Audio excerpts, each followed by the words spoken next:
Welcome to the Winged Wheel Podcast. Here to talk all things hockey are your hosts, Brad Crisco, Ryan Hanna, and Evan Lobsinger.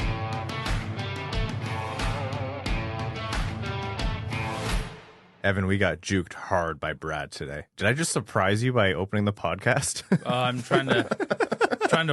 wondering what we got juked hard about. Well, when we were trying to make plans for our recording this week and everything fell into place so beautifully, and we had those 5 minutes where it was like, oh, two conflicting scheduling things for me and you, and Brad swoops in to save the day. And then Brad just hit us with a, oh, wait, never mind. I absolutely can't do that day at all. Oh, you said Tuesday? No. Yeah, sorry. Yeah, unfortunately, that is my busiest day of the week. I was thinking of the other Tuesday. Yeah, have they heard about Second Tuesday? No. Oh, man. Well, Brad, you pulled a fast one. You did summarily ruin my afternoon, so thank you for that. You made my already busy tomorrow way busier, so we're even. Yeah, fair enough. Welcome to the Winged Wheel Podcast, folks. Here to talk to you about all things Detroit Red Wings hockey, the world of the NHL, the NHL draft, and lots more. I am one of your hosts, Ryan Hanna. I'm Brad Crisco. And I'm Evan. On this episode of the Winged Wheel Podcast, there's a few different things going on. First off, we're going to open with yet another prospect profile, highly skilled player who comes with some kind of skating deficiencies that makes him an interesting prospect all over the board in terms of rankings. We'll talk about the way the draft might play out. We'll step in and see how the Stanley Cup Final is going, with Vegas taking a 3-1 lead over the Florida Panthers. The DeBrincat conversation that we had last episode became more poignant with some new reporting coming out about what teams are on his trade list. And then NHL news galore. Severson sign and trade, a rumored Dahlin extension, interest in Scott Laughton, et cetera, et cetera. So all that and lots more before we jump into overtime. Before that, I do want to let you know that the Winged Wheel Podcast is almost entirely supported by our Patreon supporters. Patreon.com/Winged Wheel Podcast. If you want to support the show, go above and beyond. Our patrons are the heartbeat of the show. What they allow us to do is expand and constantly improve our content, not only just with the Winged Wheel Podcast, but also with our expanded Winged Wheel Podcast content network, whatever you want to call it. Expected by Whom is a new show that we launched, hosted by Sean Shapiro and Prashanth Iyer. As well, we really work hard to support the Jamie Daniels Foundation in their fight against substance use disorder. So the patrons allow us to run different kinds of initiatives and fundraisers to do so, including Winged Wheel Podcast Nights at the LCA, which are partnered events between us and the Detroit Red Wings, where everyone gets together, watches a game, and we host a live podcast from the arena. All of that and lots more. You get a ton of perks. You'll hear about them later, right before overtime, but patreon.com/windwheelpodcast if you want to go the extra mile and support the show. All right, Brad, do your best to hold in innuendo until the Patreon exclusive bonus episode, but today's prospect profile is none other than highly skilled forward Matthew Wood, who's an interesting prospect. I've seen some people say that the big, nearly 6'4" winger is worth a potential top 10 to 12 pick, and some people are saying you wouldn't even consider it until a hypothetical, pick 17, where Detroit's second first-round pick is at as of right now. So Matthew Wood is I don't want to say polarizing prospect, but you have to weigh the pros and cons with him. So who is he as a prospect, and where does he land on your board? Man, he might be the prospect I'm having the toughest time ranking, not because he's incredibly difficult to figure out, but just the projection on him could vary wildly. I think Matthew Wood's floor is still pretty high just because of, the size and the skill and the vision. So, you put those three things together, it's pretty hard to not make the NHL at that point, despite his lack of foot speed. For me, I think he could land anywhere between Anthony Mantha and Tage Thompson. And it's a hell of a range. Hence the problem in ranking Matthew Wood. I don't think he's going to be like, his floor is going to be like a Michael Rasmussen, where some of the offensive tools just don't translate, because he just played NCAA as a true 17-year-old. He's not a late birthday for this draft, which is 99% of the draft eligible players who played in the NCAA. No, he went a year early, led his team in scoring, was, I think, just a hair shy of a point per game, which is not nothing. To do that as a set, that's impressive when a draft eligible does it in the NCAA. He did it as a 17-year-old in the NCAA, the youngest player in the NCAA. So, like I said, I think his floor is reasonably high, which I will call Anthony Mantha. As Mantha's career has played out lately, you can do with that information what you will. For all of you typing up angry comments, you're right. We know. Yeah, we know. But with his vision, his shot in terms of accuracy and power, and how quickly he can get off his release, and his hands, there is a reality where this guy turns into a Tage Thompson type. And where you believe that is going to translate up levels is where you should rank him accordingly. I think it's rather significant what he did in the NCAA this year at his age. So I don't think he's going to be Tage Thompson, but let's put it this way. In my head, he's closer to Tage than he is to Mantha. If the Red Wings want him, 17's not going to be an option. I would strongly suggest. If they want him, they're probably going to have to take him at 9. Interesting. I think he's going to go in the 10 to 15 range personally. If he does slip to 17, that almost feels like a no-brainer unless someone else, falls. Because the only Wood possesses something the Red Wings very obviously need, which is a gifted offensive player, specifically a guy who can shoot. All the conversations we've had about DeBrincat and the Red Wings not being able to score goals, Matthew Wood would be a huge boost to that. But the one problem with the Red Wings, not the one, but one of the problems with the Red Wings, this team is slow as hell, and Matthew Wood sure as hell doesn't help that. No. That's not his game, and that's fine. And, if you were a faster team in the NHL, you probably don't blink picking Matthew Wood, but Detroit might give him some pause because eventually someone has to do some skating on this team that isn't Dylan Larkin. And Matthew Wood will never be that guy. So I still think if he gets to 17, that feels like a no-brainer pick just because the ceiling is so high. The potential is dramatic. But you got to be pretty confident and you can develop him. And with prospects of his size and his skill, generally you have to be patient as well. Yeah, to me, this is a big, big upside player. That scale you put forward, though it might sound ridiculous to some people, it's genuinely true. Like the upside on someone with that kind of offensive ability is that high. What's the likelihood of him reaching that? Well, not that high, but still, that's within range. And not every player in the top 20 of this draft can tout the same kind of offensive upside. So someone with that kind of offensive IQ, puck skill, the ability to shoot, put the puck in the net, to me, that is worth the risk that you take with his weak skating, which is something that could be worked on, but I don't think he's ever going to be a burner, to put it lightly. Like, the skating is genuinely a pretty big negative, which is why he's not significantly higher. Someone asked me once, why do you like Wood and not Crystal? Because Crystal's also a poor skater and maybe ostensibly like the most offensively gifted player outside of the top two that you might consider as Bedard and Michkov. And to that I say Matthew Wood's 6'4", nearly 200 pounds, and he still has a lot of filling out to do. And also Matthew Wood is a better skater than Andrew Crystal. Yes, yeah. With Matthew Wood, it's a deficiency. With Andrew Crystal, it's so bad it almost erases all of what he brings offensively. So I like the upside on the pick. I think the Mantha comparison kind of stood out in my mind as well, Brad. Some people have noted that he has really good compete. Some people have noted that he sometimes disappears for a little bit. Red Wings fans have PTSD from Mantha, where it's like, this guy is ultra talented, but oh my God, just pick your feet up and move down the ice, please. Like, that's something that plagued Mantha for his entire time with the Red Wings.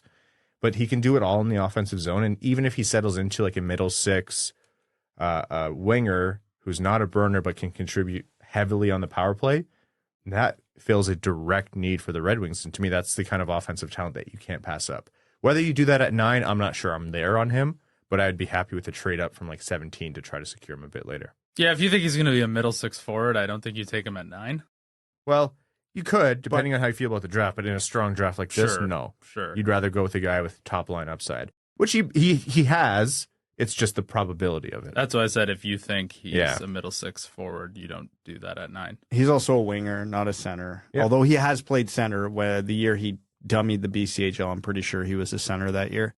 One issue with Matthew Wood for the Red Wings might be they have too many right wingers, which they might be the only team in the league that can claim that between Lucas Raymond, Carter Mazur, Alex DeBrincat, potentially. Where do you fit these guys? Someone's going to have to play their off wing, which is fine. Some shooters prefer that. Yeah, it's way easier for a winger to do that than a defenseman. So, the Red Wings went from this joke of a team forever that had what was it, the 1 year Luke Glendening was their only right shot forward, and now all of a sudden they're flush with them. Yeah, how times change. It's funny how that shifts so aggressively. I don't know. By the time Wood would make the NHL in any kind of meaningful way, the lineup will look different again. So I'm not too concerned about that, but it is a fair point to raise. Well, the thing is, the two main guys that I would look at as roadblocks isn't the right word for top 6 right wing spots are both young. It's Lucas Raymond and Carter Mazur in all likelihood. Yep. So, that could be a hell of a 1-2-3 punch down the lineup. But yeah, someone might have to play their off wing. And to which I respond, who cares when that point gets brought up? So Brad said if you want Matthew Wood, you'll likely have to take him at 9th overall, barring some kind of trade. Comfortability with that. If you're making the pick, not pretending you're Steve Yzerman, if you're making the pick, would you consider Matthew Wood as one of your potential options at 9? I mean, you have to consider it, obviously, but I think someone like Ryan Leonard, just off the top of my head, would be a more comfortable pick for me. Mm-hmm. I'd be okay with it. The Red Wings are at that point. How do I phrase this? I'm less concerned about whiffs now than I was in years past. Oh, not me. Because the Red Wings cupboard was bare years ago. They needed any infusion of talent. Now they have lots of that. We know what the Red Wings are missing now, and that's top-end talent. So to me, any pick at 9 that isn't a ceiling pick is a waste of a pick. And obviously this is a great draft for that because a lot of the two-way guys still have really high ceilings in this draft. But if the Red Wings scouts feel Matthew Wood has Tage Thompson potential and they're betting that's the more likely outcome, then I'm perfectly okay with the pick. Guys at his size with his skill, they don't come along often. It's not like he's Michael Rasmussen or Elmer Soderblom. The ceiling is considerably higher than both of them. So, I'm okay with it. Again, it's not my preferred pick, but he's in range because, again, on my rankings, he's not close to 17. So, if any NHL scouts listening right now, I'm giving away too much. Maybe he will slip to 17. I look at him and I agree. The upside is there where you can make the pick justifiable. The longer we go on, the more fluid the kind of internal rankings I have in my head are. Nate Danielson, I'm really coming around on. And if I consider, they're not even remotely similar profiles of players, but if I'm considering, what can this guy be and what's his actual upside, Nate Danielson could be a sneaky good pick at 9th overall. And that would mean, a lot of ideal picks go ahead of him and there's no trade up possible and et cetera, et cetera. But that's also very likely. It's very likely that Leonard's not there. It's very likely that other player that, Dvorsky's not there. It's very likely that no one is going to let you trade up. And then Nate Danielson could be a guy where, you could potentially have a top 2 center. And he's just not showing as such right now. You're banking on that future growth. We already did Danielson. He's a late birthday, et cetera, et cetera. Yeah, please don't talk this one into existence. Thanks. You're not. I'm not on board with him at 9. I like the player, but I have no interest in another 200-foot two-way center with limited upside at 9. That's the question of his upside is what I'm coming around on, though. Oh, yeah. If you believe in that, absolutely justifiable because of how well-rounded his game is. I'm not there on his upside yet. If we're talking pure upside, there's at least 15 better options in this draft.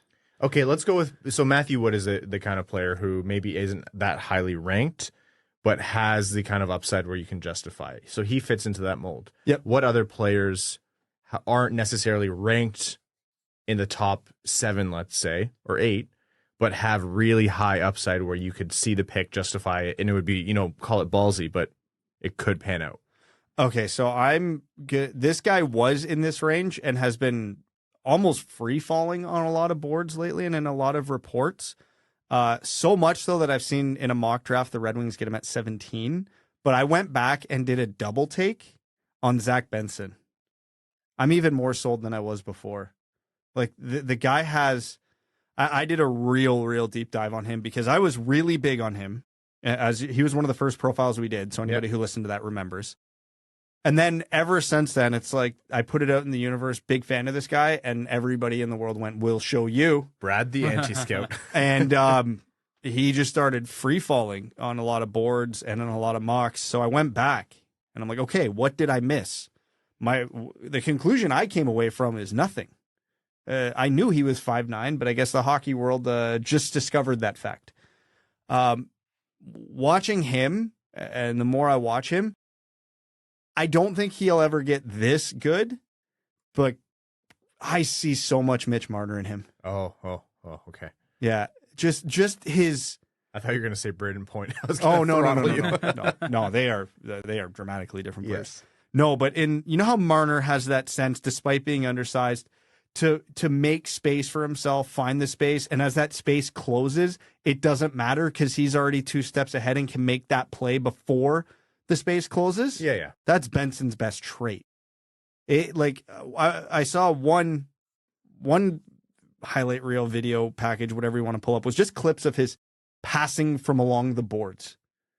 It was nuts. The second a defender who's a foot taller than him got within a foot of him, that puck was already through the defender's legs on someone's stick in the slot for a goal or a grade A chance.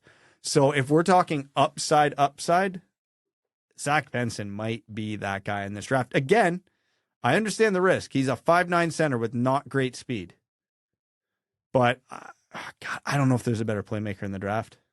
Really? I don't know. He's if we're just talking that one aspect of his game, he's up there with Will Smith. He's this year's I'm not making a perfect one-to-one comparison, but undersized, really talented forward. That's this year's Savoy.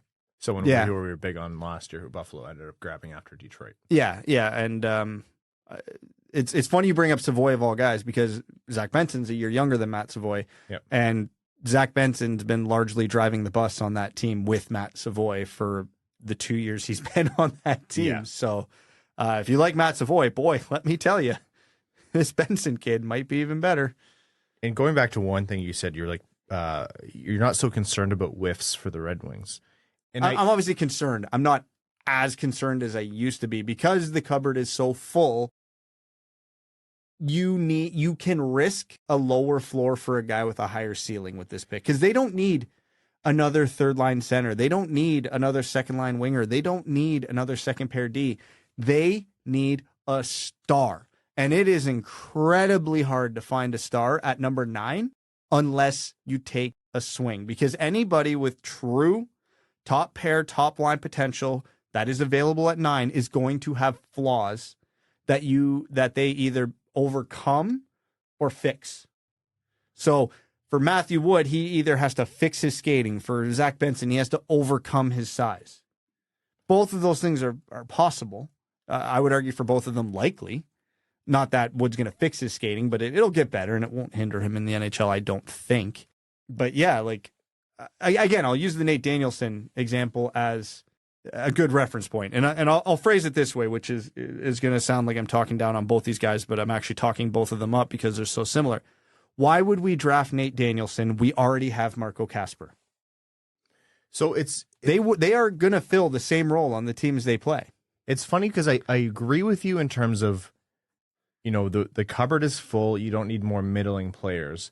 But then I look at the lineup and I'm of two minds. One is, same as you. Swing for the moon. Try to get whatever superstar you can. But also, if it's not there, it's not there. So don't get too crazy with it. And if you're not going to win the draft lottery and get better with game-breaking players, then you have to try to be the Seattle, the Carolina, et cetera. So grabbing an everyday, second-line player or an everyday top 4 defenseman, it's not sexy, it's not fun, but it'll get the job done, right? So I have one counterpoint to that point.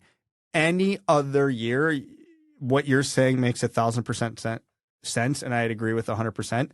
I can count 9 guys in this draft who have that potential. And that's what it boils down to. Yeah. Well, I think you're ultimately right, is I think the upside is there. Yeah.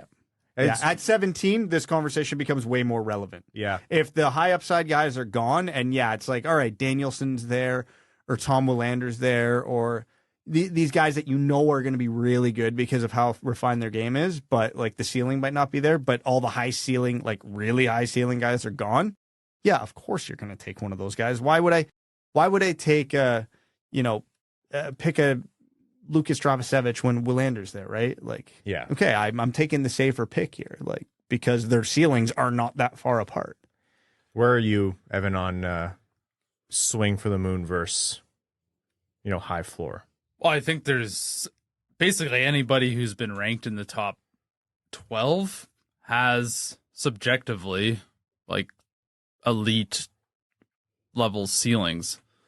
The Red Wings don't have elite talent. Like, they don't have superstar level talent. So you've got to, what's the point in drafting someone who potentially does not have that? It wouldn't make any sense to me. You can find middle 6, bottom 6 guys everywhere. You'd have to go for guys who could be superstars at the NHL level. You guys ready for Danielson Honzek? I am so. I know it's going to happen. Like, my honest to God prediction is Willander at 9, and then Honzek at 17. I can see it coming a mile away. I think you're genuinely closer to the truth than not there. Yeah, no. What I want to happen with 2 high skill forwards is I would bet a substantial amount of money that is not going to be the draft strategy. And to this point, obviously I'm not going to go back before Yzerman got here, and I'm not saying he's made bad picks. He's made good picks. But if Yzerman's first pick in each draft goes defense, high skill winger, defense, 200-foot center, and then another defense or 200-foot center, that's a very flawed draft philosophy. Lucas Raymond is going to be on an island on this forward group soon. The only way I am happy if the Red Wings settle for a Nate Danielson or a Willander, again, before I get radioed, both players I really like. But if they take one of those guys at 9, is if they are supremely confident they're going to take one of the guys they want to take a swing on is going to be there at 17, and they just feel the value balances out that way. Or that pick goes into acquiring DeBrincat. Potentially, yeah. So if you take like a Willander and you trade 17 for DeBrincat, or you take Danielson and Matthew Wood slips to 17, or you take Willander and Braden Yager slips to 17. Okay, I can live with that. But if these picks turn out to be like Danielson and Simashev, I'm going to jump out that window. Like, I like both those players, but that is a very, very flawed draft strategy. We've heard when we had Reese Jessup on here, who I think is actually now working with Carolina, but at the time he was talking about Carolina's philosophy where they only swing for the fences on 90% of their picks. They just need 1 or 2 to hit in a draft, and it fundamentally changes their organization, right? They can find, and Barry Trotz came and backed this up, you can easily find depth players in free agency and trade. Easily. It is not hard. Look what the Red Wings did last offseason. Second pairing, Ole Mata. Top 6 winger, middle 6 winger based on a good team, David Perron. Kubalik. You can find these guys. You know what you can't find? The guys who play above them in the lineup. So draft them. It ultimately ends up as not just who is reported to have the highest end ceiling, but who the team thinks has the highest ceiling. So these are important conversations to have, but don't think that just because a player is labeled as having a high floor, low ceiling, that's actually the case. See one Moritz Seider, public opinion isn't always there. And the good news for you, Brad, is all that money that you would bet on this being the case isn't available. You just bought a house. So I'm desperately poor right now. Yeah, you are very poor, so congratulations. You won't be losing any more money. Yeah. We'll see how the draft plays out. Doesn't mean I'm not jumping out that window if my prediction comes to fruition. No, and you know what? We have the deck furniture covered up right now, so I can't guarantee whether you'd land on the fire table or the cushion. So it's, I'd be aiming for the fire table. Again, no guarantees. All right, let's jump to another money topic here. Not literally, but what the people want to hear. Alex DeBrincat. We talked last episode about how Ottawa was reportedly leaning more towards trade than not, with DeBrincat not thinking that he wanted to sign long-term in Ottawa. Everything can change. We'll see. But Elliottee Friendman, shortly thereafter, reported that he believes DeBrincat's trade list includes Detroit, among other teams, but he said Detroit is the team that he is watching. You can count on the fact that Detroit's on that trade list, and it's not a surprise. Detroit's a local team. That is Alex DeBrincat's hometown team. So aside from being from the area, believing that he would love to play there, and it fitting with Detroit's needs, like it just makes too much sense for Detroit to be on the trade list as well. So just by logical reasoning here, you can figure it out. So two things come to mind that Friedman talked about. One is the reported position right now for Ottawa is that they would want to secure the trade before letting other teams talk to DeBrincat so as to not release too much leverage to the player. And two, how much would DeBrincat make on the Red Wings on a long-term extension? Because his qualifying offer would be $9 million, but probably no team is looking to sign him 8 years times $9 million, and Larkin makes 8.7. So is that the internal ceiling? So thoughts on, first, the Ottawa's trade strategy? Ottawa's trade strategy makes a ton of sense. When you have an asset as valuable as DeBrincat, you got to maximize the value. And if his player and agent go out and only negotiate with the team that he wants to go to, there's no leverage for the team because now your list of, we'll call it 5 suitors, is down to 1. So to keep your options open, you don't give the player any power. You agree on a trade, and then you allow the team, okay, we have a deal. We'll let you negotiate to him. If it comes to fruition, we'll hammer the smash button on this trade. And that's pretty standard practice in the NHL, I feel. And, not that these sign and trades come to fruition all that often, although one literally just did. I think it makes sense. And I don't see DeBrincat getting $9 million over a long-term deal. God, every time you bring up Larkin's cap hit, I'm still so mad it's not 8.71. I mean, we were. Yeah, I think he'll probably get something about around an 8x8, and if that's what he's asking, even if it's 8.5, my answer is still the Red Wings should do it. You can have I feel like because Larkin's the only expensive player on the team right now, and we know Moritz Seider is going to be probably above that number, and Lucas Raymond will be somewhere close.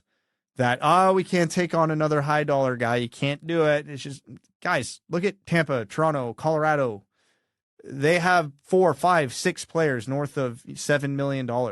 You have to. That's how you get good players. That's how you keep good players. And the Red Wings, as we've discussed at length, and I'm not going to go into it again, are severely lacking in top-end players.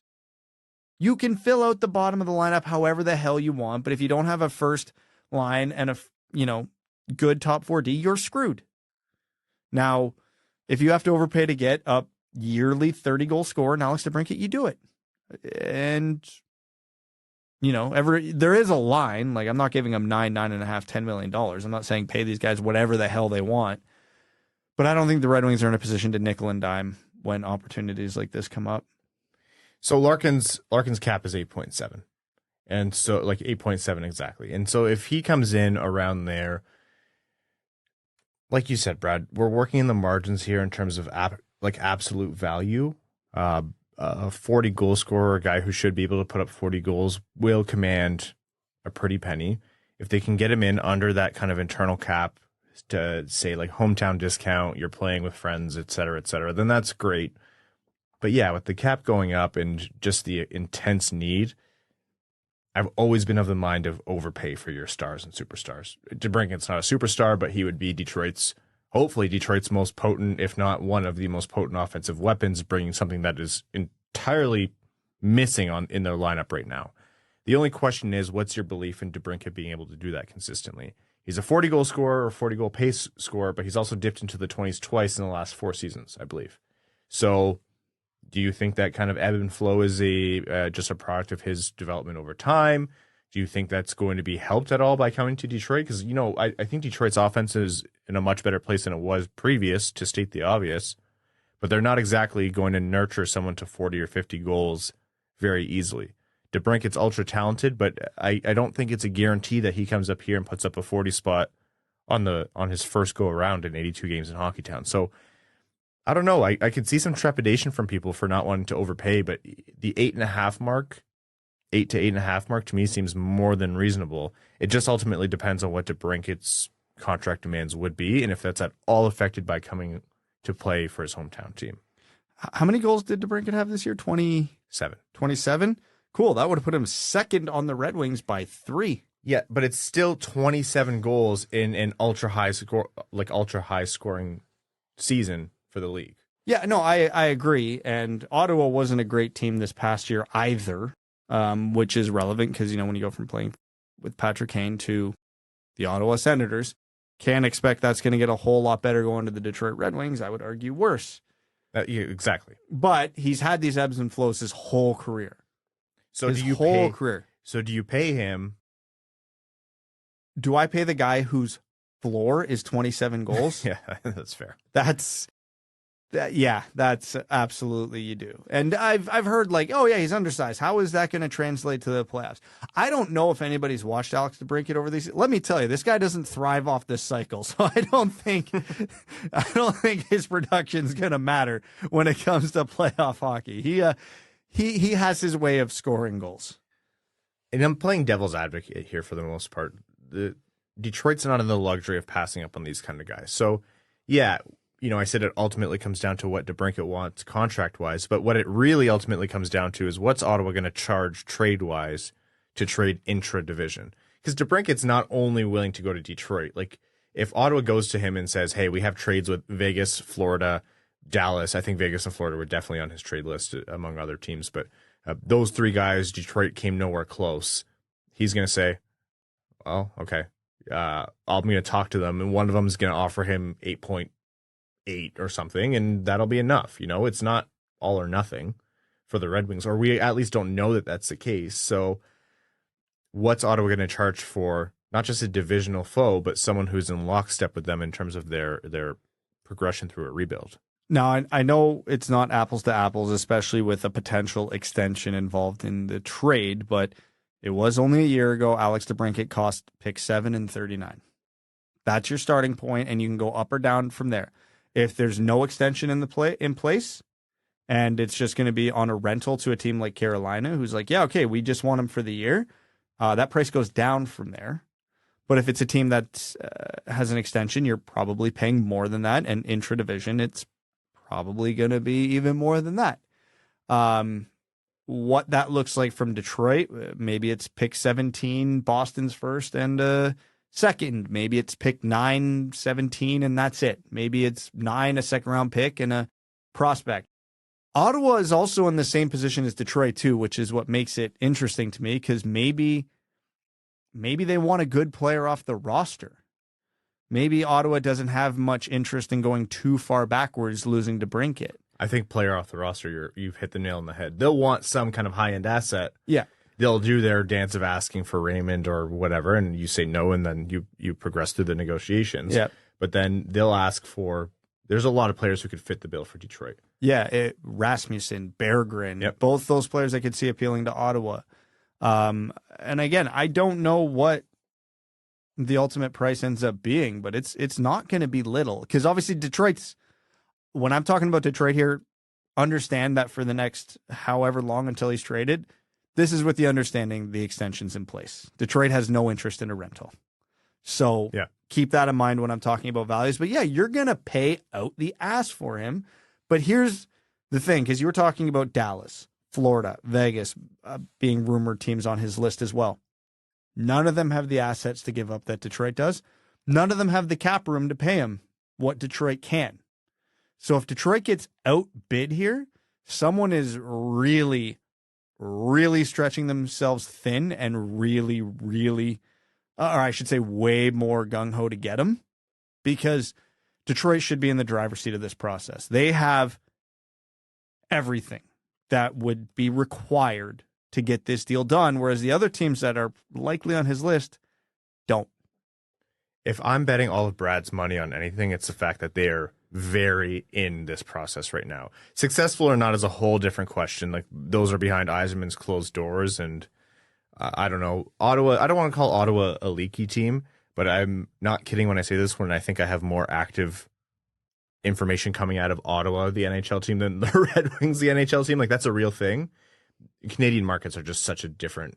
It's insane. Like, They don't have a boss right now, technically. So, but everything's going to be clamped down if Yzerman's involved, and that's intentional from Yzerman.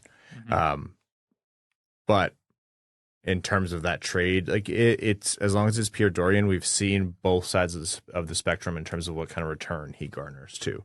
Yeah, you never know. And again, the player does have some leverage here, which could drive the price down.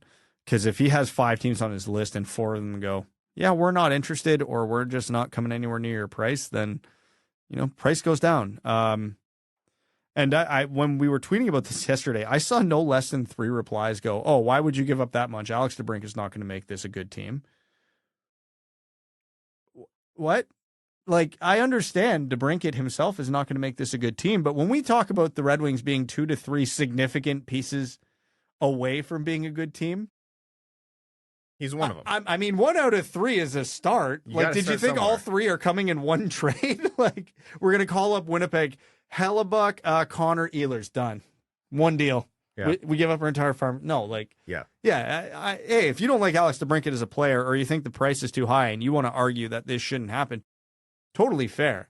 But to say don't acquire him because he doesn't make this team good, yeah, no shit. The Red Wings are still a ways away. You got to start somewhere. This is going to be a topic that's going to be discussed ad nauseum until he's traded, if he is. And so I already know we're repeating what we talked about last episode, but one thing I want to jump back to that I said last episode is I think you can, and I would say it's almost not imperative, but really, really important to get this done without doing pick 9 if you're Detroit and you're successful in trading for him.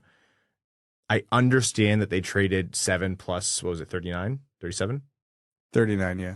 I think it's something close to that. Recently for DeBrincat, that's what Ottawa gave up. But he put up 60-something points this year. He put up 27 goals. Good numbers, but that's not, you don't repeat the same trade value, and not in this draft. This draft is not equal to last. Yeah, pick 7 was Kevin Korchinski. You're getting a much better player than that at 9. I loved Kevin Korchinski, the prospect. I think he's much closer to 17 than 9 in this year's draft. Correct, yes. So, I don't know. Detroit has pick 17. They have next year's first. They have next year's first of the Boston Bruins. They have 3 second-round picks. They have, players in the Berggren, Soderblom, etc. range. Like, you have a lot to work with. I mean, it's kind of a shame that Ottawa doesn't really need left-handed defensemen, because that would almost make this whole thing perfect. But in general, I would say I'm really gung-ho on this. I agree with you, Brad. Go all out to do it. Make it work as long as the number isn't too insane. You can get a little crazy with the cap number. Use your cap space for something, damn it. Not everyone's going to come in cheap, especially not your stars. Overpay a little bit in a trade, because at some point you need to manufacture your own kind of production and get one of those 3 significant pieces, but not too overboard. And that's my only caution, is don't go too overboard. It's still a team that you're hoping to be competing with in 3 years in the playoffs. Full on Donnybrook to end Game 4 of the Cup Final. You knew that was coming. The moment they didn't score, I'm like, yeah, everyone on Florida's punching everyone on Vegas. And as a neutral fan, it was entertaining as hell. Oh, I love it. It's very few Stanley Cup Finals are any kind of rivalry, but they get there pretty quickly. I was thinking as it was happening, I was like, oh, Shane Petrangelo's in oh, no, he's out in the scrum. Look at that. Isn't that supposed to be a suspension? I don't know. Are the rules even real? No, in the Cup Final, the NHL is known to waive, automatic suspensions. I'm fine. It's fine. Tomorrow's not the anniversary of anything. Don't worry about it. It's fine. But Vegas takes a 3-1 lead in the series. Look, I think Florida's suffered a little bit from some discombobulated play. I think they've suffered a little bit from their goaltending, their very hot goaltending that they've had in the first 3 rounds not being there. But hand over fist, Vegas just looks like the better team this series. Oh, yeah, 100%. Florida's only win so far came in overtime. Florida's playing basically the same game they've played all playoffs. They haven't been out shooting teams. They, for the most part, haven't been outplaying teams, but they've had timely goaltending and very timely and clutch scoring. And they play a very in-your-face aggressive style that throws the opponent their timing off. And it's worked. And, they're walking up to Vegas players, punching them in the face, and the Vegas players are staring them down, smiling and going doing their thing. Florida can't rattle Vegas, and Vegas is a better team. So that's a really bad combo for the Panthers to try and pull this off. If everyone thought that Adin Hill might be a good target before, just imagine how much his price goes up with each win. And if Vegas does this thing, you can count him out as the 1B for Detroit behind Husso next year. I mean, if he does this thing, you got to assume Vegas is going to do everything in their power to keep him and either get rid of Leonard or Brossoit. But yeah, and Leonard, I think, has another lawsuit. I don't know. That guy's something with snakes. I don't want to know. It's so bizarre a story. It seems like ChatGPT made it up. Like you grabbed some random buzzwords and said, ad lib this AI, and then they wrote it anyways. We'll get a deep dive on Netflix one day. Oh, yeah, absolutely. We can do all of our off-season content just on Leonard's off-ice snake troubles. The Serpent King. We do need another Tiger King redo for this summer. Although I think this next season of Full Swing is going to be great when it comes out next year. Yeah. Anyhow, Vegas is up 3-1. What do you see happening with Florida? Next game's on Tuesday night at 8 p.m. Eastern in Vegas. The Golden Knights have a chance to close it out at home. Do you think Florida makes more of a series of it, or I think they make more of a series of it for the 60 minutes they're in Vegas, and then that'll be the end of the series. You think it's done in 5? Man, Vegas coming home 3-1 lead, been the dominant team for most of the series.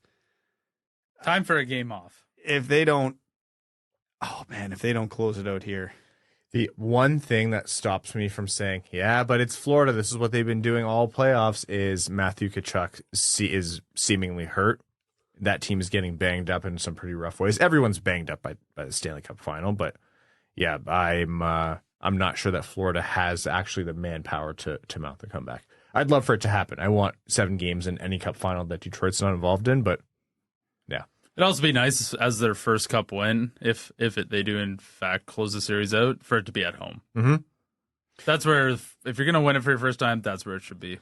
Remember when Vegas got a team and Bill Foley had his first, one of his first press conferences, and he proclaimed they'd win.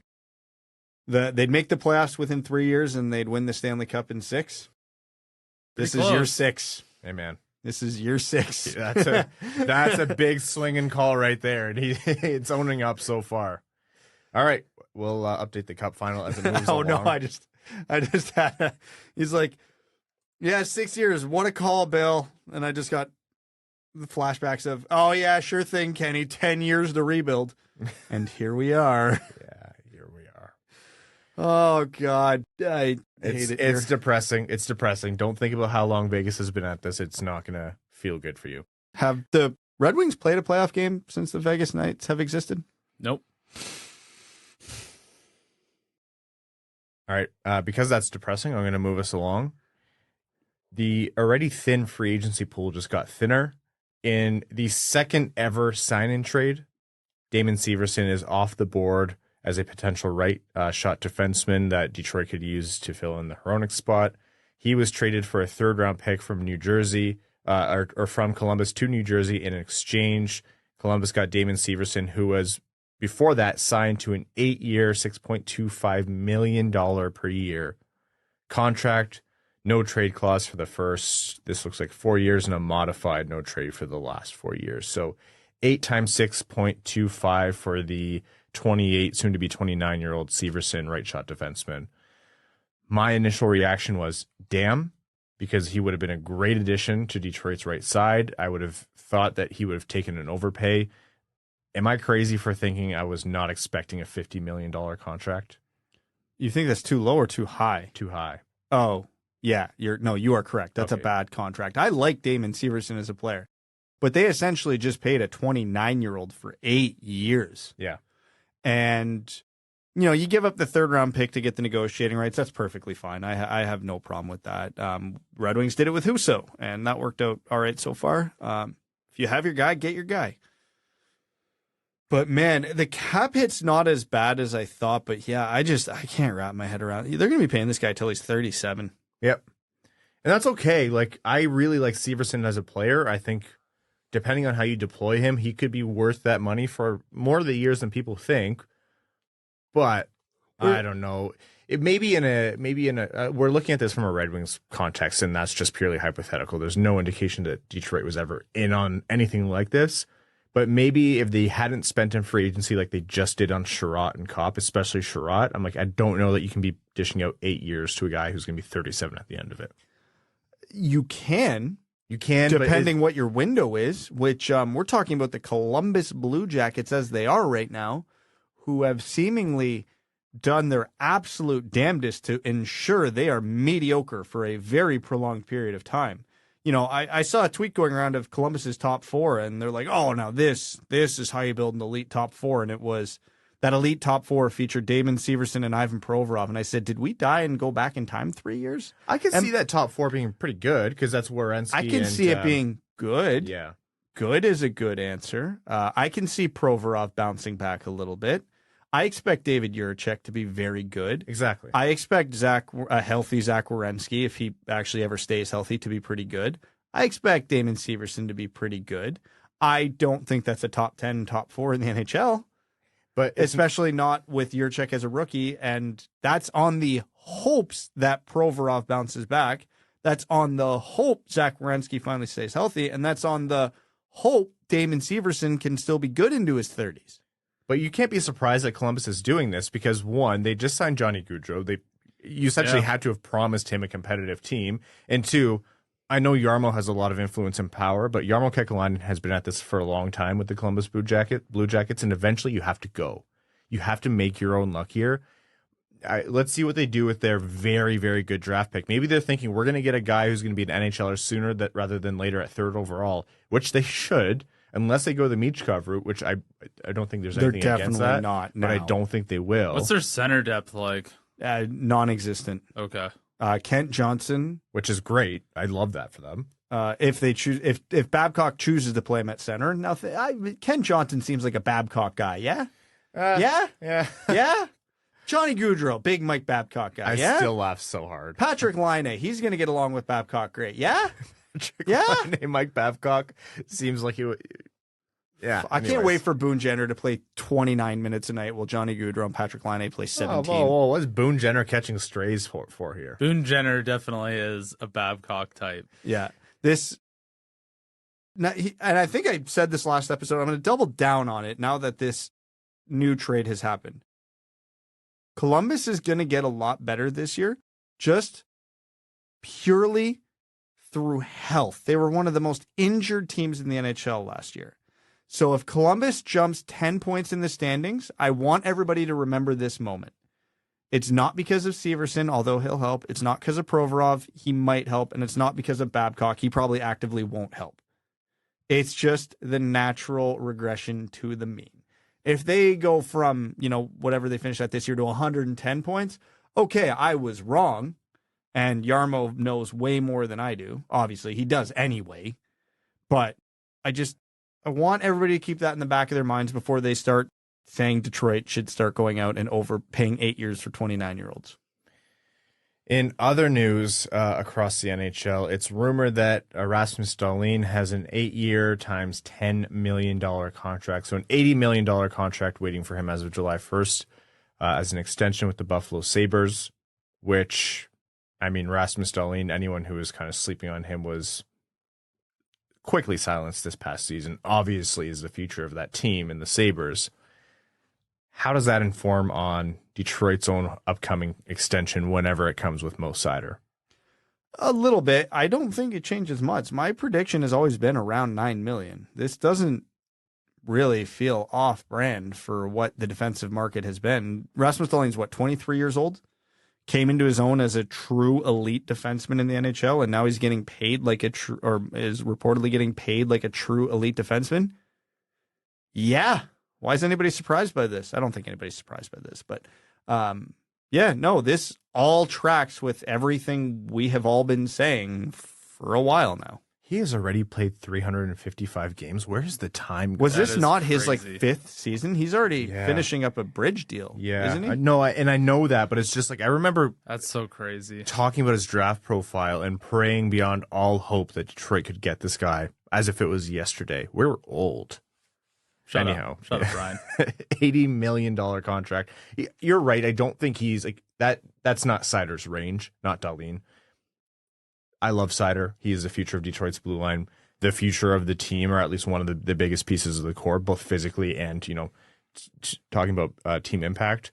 But he's not Rasmus Dahlin, and that's okay. I don't know about 9. I still think he might come in under. I hope he does. I wonder what they think of Seider's offensive ceiling, and that's where the big bucks are for defensemen. Like, yeah, he was a 50-point defenseman in his first season, 42 points this last season, but maybe if he had a different pairing or didn't start out slow, ifs and buts, whatever, horseshoes, hand grenades, or something in there.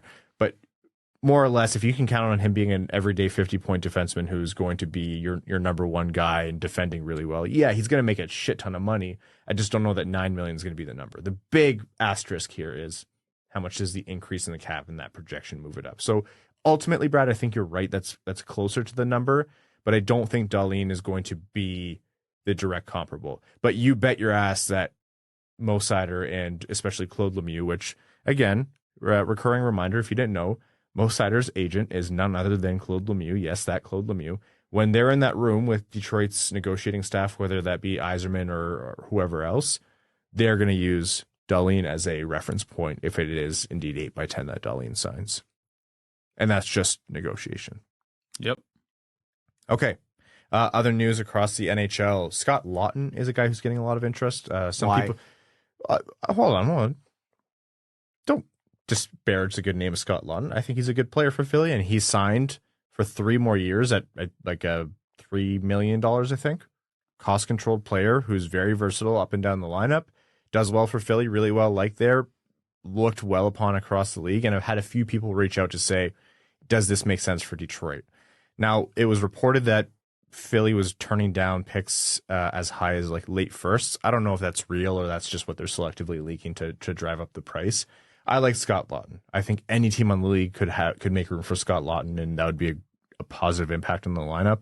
Not at that price. I understand he's cost controlled for 3 years, but Detroit's not in the position to be moving a late first for which they don't have, but an equivalent asset for a guy who's not a top end of the lineup player. They don't have a dozen Scott Laughtons, but they have some. Yeah, they don't have a dozen Scott Laughtons. They might have half a dozen Scott Laughtons. Yeah. Pretty close to it. So, a versatile middle six winger. Red Wings, none of those. No.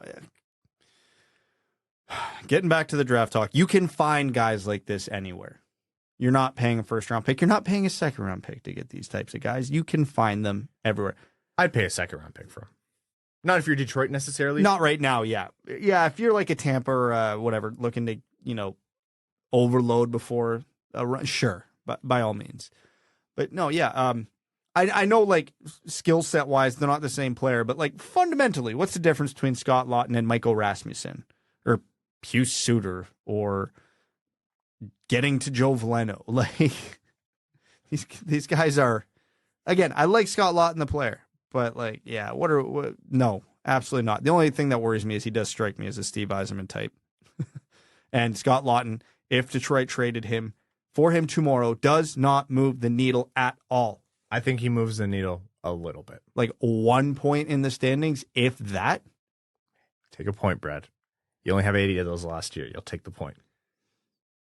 For a second-round pick? No. It's not talking about the value of the player. It's just the position the team's in right now. So I'm having a lot of fun this episode playing devil's advocate for you, but I'm worried that I'm going to overdo it. So why don't I move us along to Overtime here. Overtime is our segment where we take questions and comments from our Patreon supporters to say thank you for supporting the show. Patreon.com/wingedwheelpodcast. If you want to join the so-called Dub Club, you get access to our Patreon-exclusive Overtime episodes, the bonus ones that record right after these main shows, which have been described as way more fun. And oh my God, you guys actually have a personality. So thank you for that. You also get access to the Winged Wheel Podcast Discord, and you're automatically entered into all of our giveaways. For example, last season, we gave away all of Evan's golf clubs while he wasn't looking and replaced them with ones filled with chalk and lead variably. As well, we gave away 2 tickets to every Red Wings home game this past season, the vast majority going to our Patreon supporters. Again, patreon.com/wingedwheelpodcast if you want to go the extra mile to support the show. Glenn Brabham, our good friend from Down Under, said Frege said Lou hinted he has an excess of centers and may want to deal one out. Out of Barzal, Cizikas, Horvat, Nelson, and Pajot, who could we feasibly get, and what would it take? The ones we could feasibly get are not ones I want. I'll leave it at that. The only player on that list who has any interest to me as of right now would be Barzal. Yan says, with trade rumors and draft rankings coming up, I'd like to hear your guys' opinion on how many little guys are too much. We have one too many at this table, I'll tell you that. We have two too many at this table. Damn it, Evan, you couldn't side with me one time. You're closer to my height than his. I know, that's why I was hoping he would lean my way physically. The Red Wings are linked to DeBrincat via trade and various smaller guys like Benson, Perreault, and Sandin Pellikka and Mox. With Raymond and Berggren already on board, there surely has to be a point where you say, okay, we have to move some of our smaller guys out if we're bringing you guys in. Where do you personally draw the line? How many smaller guys is too much? Also, Ryan's been really, really creative, exhausting all possible pronunciations of my name. And then he clarifies that it's Yan. So thank you, Yan. And he says, love the pod. I don't think there's a limit. Good players are good players. Yeah, if they play a certain style, you can overload it a little too much. But, you know, Lucas Raymond and Jonathan Berggren are very different players. You know, Zach Benson is a very different player from both of them. So it can work. You have to play a system that works. Could you have even 3 small guys if your team is coached by Mike Babcock? Absolutely not. Derek Lalonde in his system, yeah, smaller guys might have a bit of a tougher time, but it's not impossible. So, I mean, until you throw it all on the ice together, you have no idea. It also depends on how guys play. Like, Raymond's not tiny. I know he projects as tiny, but I think he's still like a shade under 6 feet. Like, he's what, 5'11", 5'10 and a half or something like that. And it just depends on 5'10's a shade under 6 feet now? Yeah. Maybe, some might even say 5'9 3/4 is a shade under 6 feet. Some, I don't know who would say that, but I think they might be right. But in all honesty, it just depends on like how you leverage your strength, and Raymond has to work on that. So that's why he is, I think, correctly perceived as a smaller player. I come back and forth on this. I think, yeah, you don't want to pass over talent. Like, Detroit could have drafted DeBrincat. Every team in the NHL could have drafted DeBrincat. Chicago passed on him once. So, and now teams are finding themselves in a position where they're trying to trade multiple picks for him. But at the same time, you get to playoffs and often push literally comes to shove, and you get bullied a little bit. So I think there's a balance.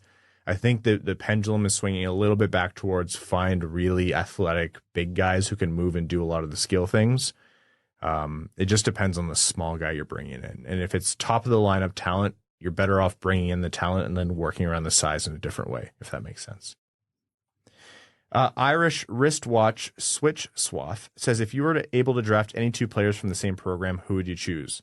Fantilli and Brindley, or your choice of 2 NTDP players? Any other candidates even get consideration? Simashev and Boot, Edstrom and Stenberg, etc.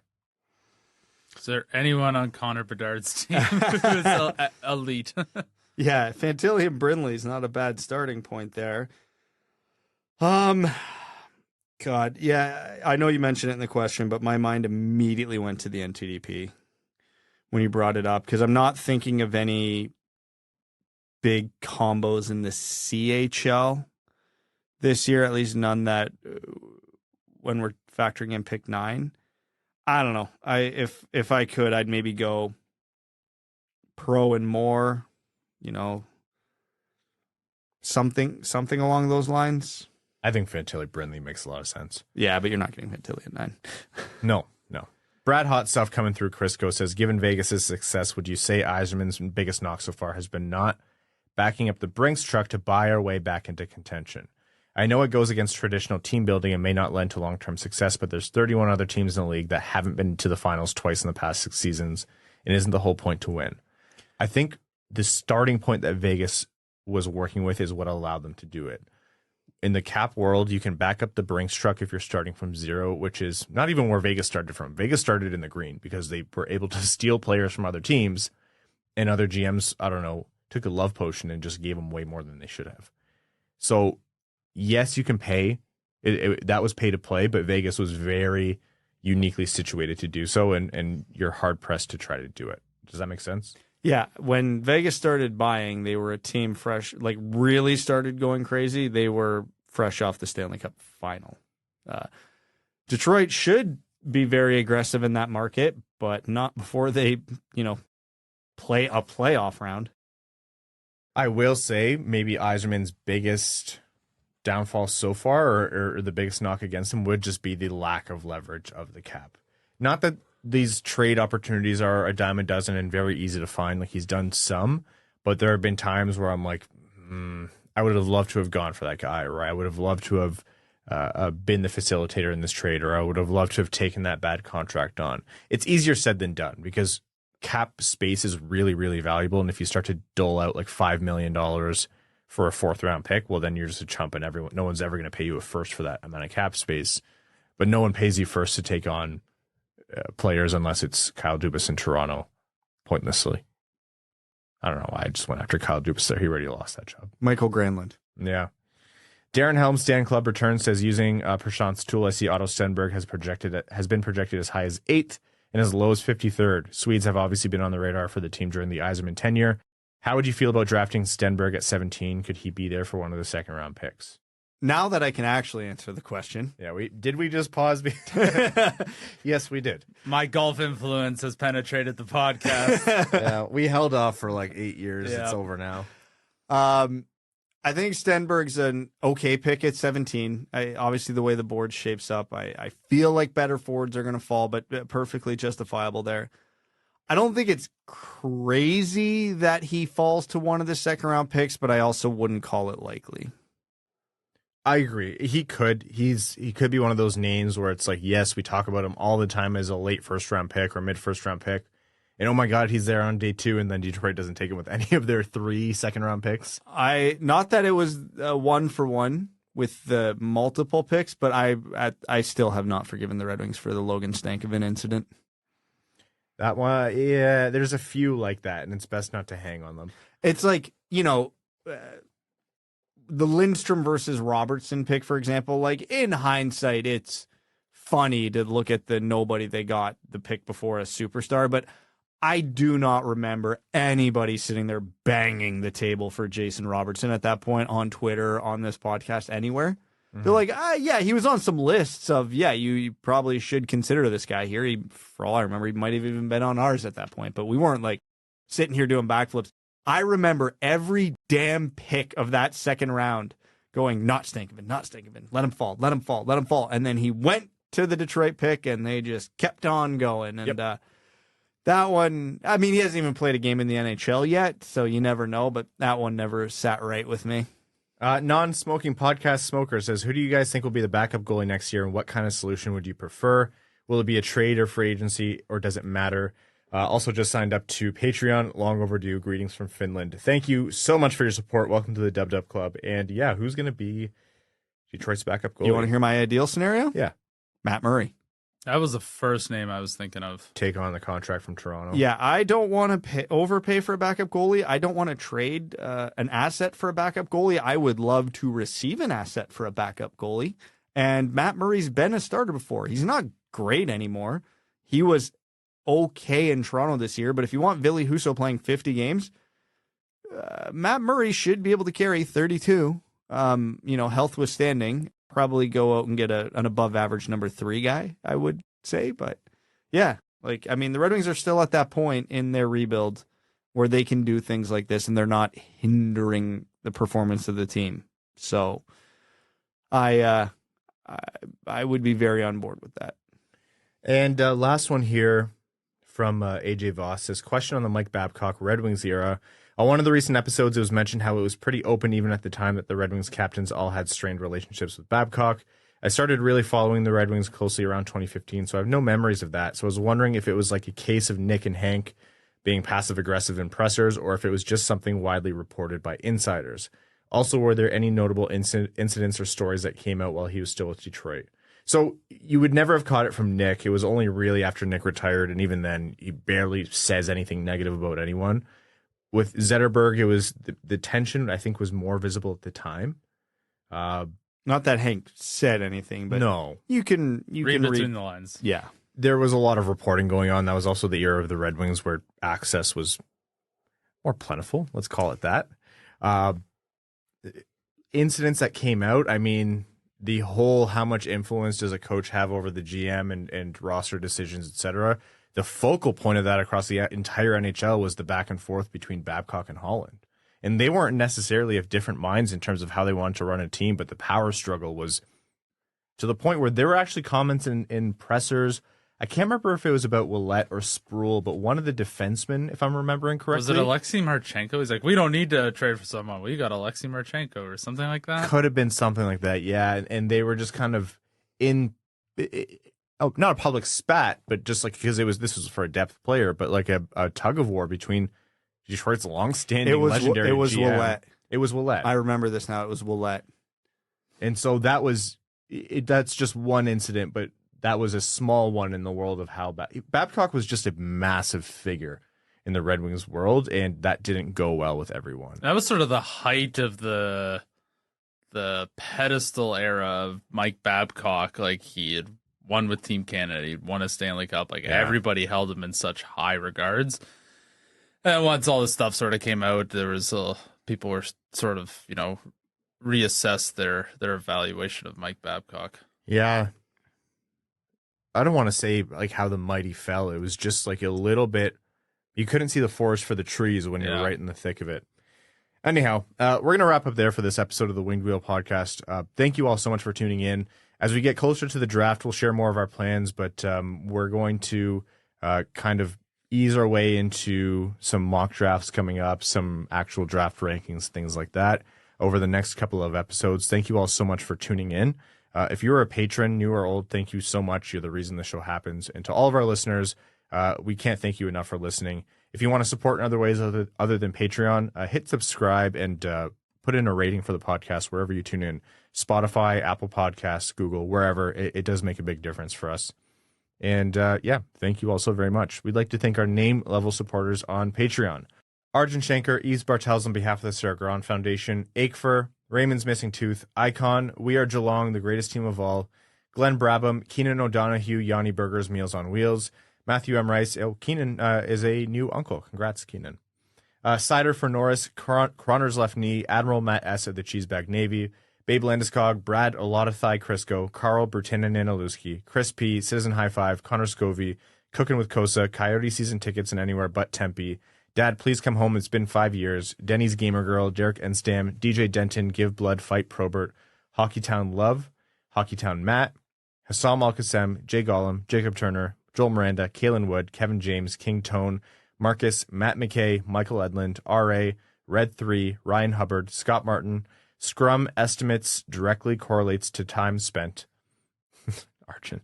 That's what I appreciate about you. Wallman's Elite Dancing D, General Andy Bohan of the Cheesebag Army, Sam Bankson, #1 Red Guys fan, A.A. Ron, Adam Rose, Brad Hot Stuff coming through Crisco, Brian Vasha, Brad Simmons, Captain Antonio Gracias of the United Federation of Cheesebags, Chuck Buff Chest, the Tarpless Goon, C.J. Wilkinson, Commander Ben Barron of the Cheesebag Space Force, Connor Leightonen, Corey Preda, Darren Fick, Dungeon Master of Puppets, Evans Lost Rangefinder, Frank Stanley, Ferk Bummin' a Lemon, all my homies use Button a Lemon, Gene Sullivan, Grand Rapids Hockey Guy, Griffey Boy, Instructions Unclear, Cheesebag No Longer Fresh, James Laporte, Jeremiah Dobo, J.M. Rhapsody, John Evans, John Engels, Josh Yelton, Kevin McCracken, Quaz, Linda Hull, Maximilian, Mick Barlow, Melissa Erickson, Ophelia, Havel Duck Soup, Steven, Tatar Sauce, The Hodag, The Hat 123, your second favorite patron. Thank you all so very much, and we'll talk to you on Wednesday. Thanks for tuning in to the Winged Wheel Podcast. Be sure to check out wingedwheelpodcast.com, where you can subscribe to the show on iTunes, Spotify, or wherever you get your podcasts. You'll also find links to other ways to support the show, such as Patreon, official podcast apparel, and more. And don't forget to follow the show on Twitter at Winged Wheel Pod. And of course, the hosts at Brad Crisco, at Ryan Hanna WWP, and at Hockeytown Evan.